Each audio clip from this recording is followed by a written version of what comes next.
কখনোই ভুল করবেন না যে চোর গিয়েছে ডাকাতকে স্থান দেবেন, এমনটা যেন না হয়। বাংলার জনগণ সোচ্চার রয়েছে, বাংলার জনগণ স্বাধীনতা রক্ষার জন্য জীবন দিয়েছে, বাংলার জনগণ শান্তি ফিরিয়ে আনার জন্য মায়ের বুক কোল খালি করেছে। এই স্বাধীনতাকে বৃথা দিতে দেওয়া যাবে না। এই স্বাধীনতা কোরআনের স্বাধীনতা, এই স্বাধীনতা ইসলামের স্বাধীনতা, এই স্বাধীনতা রাসূল সাল্লাল্লাহু আলাইহি সাল্লামের আদর্শ প্রতিষ্ঠার স্বাধীনতা। 90% মুসলমানের দেশে ইসলামিক সংবিধান থাকবে, ইসলামিক আইন থাকবে, ইসলাম প্রচার প্রসারের স্বাধীনতা থাকবে, এটাই বাস্তব। আজকে বাংলাদেশের দিকে তাকান, ছাত্র আন্দোলনে, সাধারণ মানুষের আন্দোলনে, ধর্ম বর্ণ নির্বিশেষে গণমানুষের আন্দোলনে বাংলাদেশের জুলুমবাজ, বাংলাদেশের স্বৈরাচারী শাসক বাংলাদেশ থেকে দিল্লিতে পালাতে বাধ্য হয়েছে।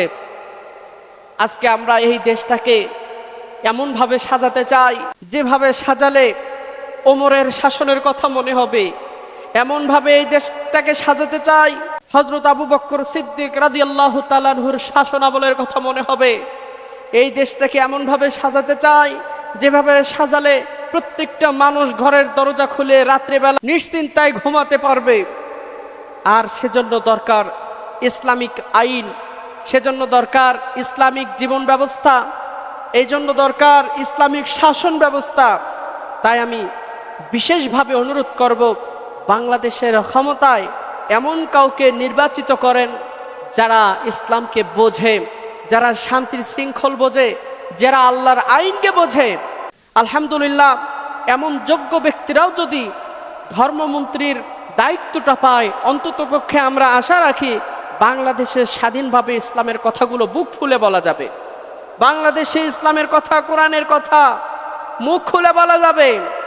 এতদিন আমরা অনেকেই চাপা কণ্ঠে কথা বলেছিলাম, কারণ জালিম সবসময় টুটি চেপে ধরে রেখেছিল, তারপরও যতটা সম্ভব তাদেরকে অবগত করেছি। কিন্তু আমরা চাই স্বাধীনভাবে কোরআনের কথা প্রচার করতে, কারণ এই জমিন আল্লাহর, আসমান আল্লাহর, এই গাছগাছালি পাক পাখালি সৃষ্টি জগতের সমস্ত সম্পদ আল্লাহর, ক্ষমতা দেওয়ার মালিক আল্লাহ।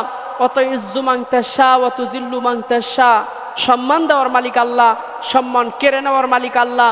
তাই আমি এতটুকু বলতে চাই যে রব মুসলিম হিসেবে যাদেরকে দায়িত্ব অর্পণ করেছেন তাদের উচিত আল্লাহর আইনকে মেনে নিয়ে শান্তি শৃঙ্খল একটি সমাজ উপহার দেয়া। আর যখন তত্ত্বাবধায়ক সরকারের অধীনে দেশ চলবে, তার কাছেও আমরা অনুরোধ করব যে তত্ত্বাবধায়ক সরকার যেন সুষ্ঠু শান্তি শৃঙ্খলভাবে এই দেশকে পরিচালনা করে।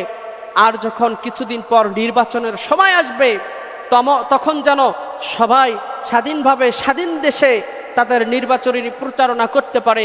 এবং আমরা সবাই সজাগ থাকব, এমন কোনো নেতাকে নির্বাচন করব, এমন কোনো নেতাকে আমরা সমর্থন করব যাদেরকে ক্ষমতা দেব তারা যেন ইসলামিক মাইন্ডের হয়, এই দেশে যেন ইসলাম প্রচার করার জন্য তাদের সেরকম যোগ্যতা থাকে, এই দেশে যেন ইসলামিক আইন শাসন প্রতিষ্ঠার জন্য তারা নিজেদের জীবন পর্যন্ত দিতে প্রস্তুত থাকে, এমন কাউকে আমরা নেতা হিসেবে নির্বাচন করব। কখনোই ভুল করবেন না যে চোর গিয়েছে ডাকাতকে স্থান দেবেন, এমনটা যেন না হয়। বাংলার জনগণ সোচ্চার রয়েছে, বাংলার জনগণ স্বাধীনতা রক্ষার জন্য জীবন দিয়েছে, বাংলার জনগণ শান্তি ফিরিয়ে আনার জন্য মায়ের বুক কোল খালি করেছে। এই স্বাধীনতাকে বৃথা দিতে দেওয়া যাবে না। এই স্বাধীনতা কোরআনের স্বাধীনতা, এই স্বাধীনতা ইসলামের স্বাধীনতা, এই স্বাধীনতা রাসূল সাল্লাল্লাহু আলাইহি সাল্লামের আদর্শ প্রতিষ্ঠার স্বাধীনতা। তাই আমাদের অবশ্যই এই স্বাধীনতা রক্ষা করতে হবে। এই বাংলাদেশে 90% মুসলমানের দেশে ইসলামিক শাসন ব্যবস্থা কায়েম করতে হবে ইনশাআল্লাহ।